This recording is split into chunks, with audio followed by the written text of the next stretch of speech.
Enril Pasumbal. I am a lawyer, and it has come to my attention that you have accused my client, Hiram Wesley Evans, the 1920s Ku Klux Klan leader, of being a pathetic leader and inconsequential contributor to American society. On behalf of Evans and those of the Ku Klux Klan, I am here to impugn this misconception. To begin, I would like to argue against the idea that Evans was a pathetic leader. Now, leadership can be described in many different ways. However, a leader is generally defined by great achievements and/or various characteristics.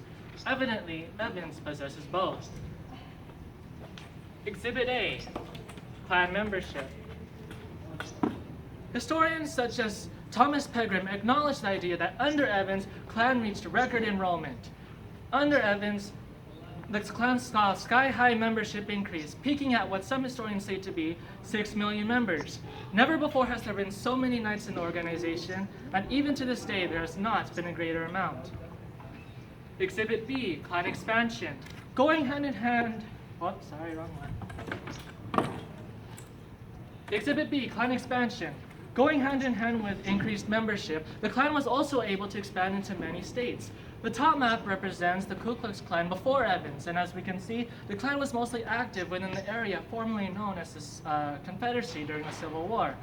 The bottom map represents the Ku Klux Klan during Evans, and we can see that the Klan was able to expand into states such as California, Arizona, Colorado, and Ohio. Exhibit C, the Klan parade in Washington, D.C. One of Evans' final things as a leader, he organized a parade in Washington, D.C. to showcase the power of the Klan. An estimated 30,000 knights attended, and this was known to be the largest gathering in Klan history. Now, although a record holder in the history of the Klan, Evans can be better defined as a leader through traits. Not traits such as that of a physical matter like height, but rather certain combinations of traits that differentiate a leader from a follower. The first is ambition. Many leaders in history were people with great aspirations and goals and worked hard to achieve those goals. My client's whole Klan career revolves around this idea. First example being his rising to power. He wasn't immediately declared Imperial Wizard of the Ku Klux Klan. He first started as the Kleagle, or the recruiter of the Dallas Klan. Through some months of hard work and successful recruiting, he was promoted to the Recruiter of Texas. Through even more hard work, he was promoted to National Recruiter, and then eventually to a role similar to that of National Secretary. In order to get the highest position possible, Evans took part in a coup against the 1915 Imperial Wizard Joseph William Simmons, in which he was successful and Simmons lost his power, and the title of Imperial Wizard went to Hiram Wesley Evans. However, his ambitions don't stop at a mere title.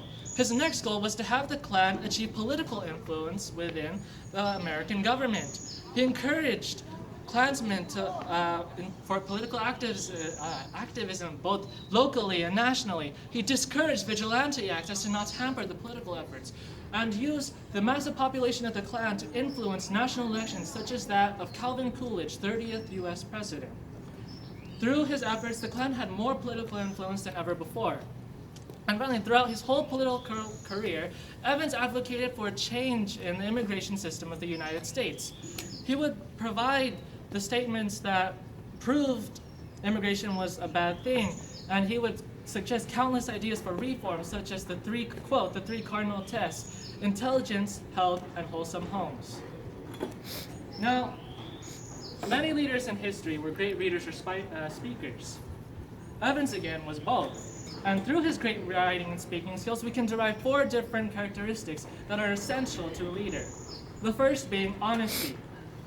In his writings, although he can be seen as a hypocrite due to involvement in a coup, Evans' writing and speaking was as honest as it can be. For example, while writing about immigrants, he makes it very clear that he believes many immigrants to be worthless members of society. However, instead of taking a dogmatic approach to express his opinions, he also follows the trait of unbiasedness, in which he acknowledges the idea that not all immigrants are bad, and that there are indeed some who contribute to American society, such as doctors. What makes Evans a great writer is that through his unbiasedness, he does not seem like he is fighting against immigration. For example, he has a clear standpoint on that immigration isn't overall bad. However, instead of saying down with immigration, he instead offers ways to change it that do not seem all that bad. Historians such as William Jenkins support the idea that Evans was able to influence and trick the hearts of men in an idea similar to that of taking a sword and covering the top of the blade so it couldn't stab, but it can still slice. The third trait is humbleness. Now, when he writes about himself, Evans was incredibly humble. For example, he makes it very clear that he believes the Klan leadership is weak. Quote, "I will not deny for a moment the charges that the Klan leadership is weak," the Klan defender of Americanism.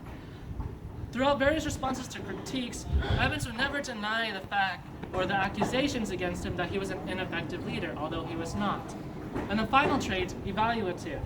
Most of Evans' work had a sense of evaluation in it, in which he would look further into the subject and form an argument with the rhetoric of logos. Logos and evaluation go hand in hand, logos being the concept of using logic and facts to support a claim, and evaluation researching to formulate a claim. Within his argumentative works, Evans always backs up his claims and proposals with evidence. For example, in terms of bad immigrants, Evans pulled up a pie chart to showcase the percentage of immigrants who were good and the percentage of immigrants who were bad.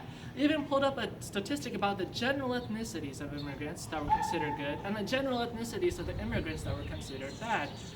Even in his actions, he was evaluative, looking to gain political influence.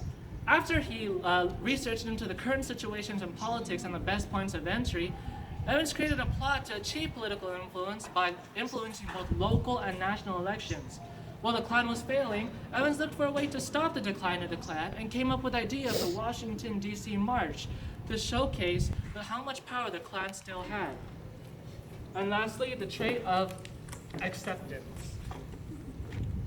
One of the most important attributes of a leader is the ability to accept what's in front of him or her, be it accepting defeat to accepting help from an enemy. Now, the way Evans shows acceptance is by ultimately accepting he has been defeated and taking interest in a subject he once despised immensely. Palm Beach Daily News documented the scene where Hiram Wesley Evans met with various church leaders and acknowledged his own interest in religion, eventually resulting in, quote, "The leader of the Klan later made a plea for unity and tolerance." Evans' achievements of Klan growth, Klan expansion, and organizing the largest Klan parade in history, I believe, is enough to lift the accusation of being a pathetic leader into a good one, maybe even a great one. However, I cannot let the statement stand that he was an inconsequential member to society. Evans did make contributions to our society today, and through his leadership left a lasting legacy. And touching back on the idea of reforms, Evans advocated an idea for a board of education and obviously immigration reforms. With the idea of the board of education as reality today and the test immigrants have to take to become an American citizen, it can be seen that Evans had some influence within our modern society. Historians such as David Horowitz and Thomas Pegram credit Evans with a lasting legacy of changing the Ku Klux Klan from a political organization of violence to a political and social movement.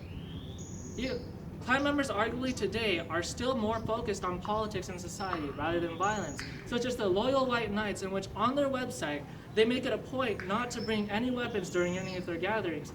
And a recent protest of Klan members in North Carolina, where 100 protesters shared their ideas about immigration through mere words and signs instead of violence.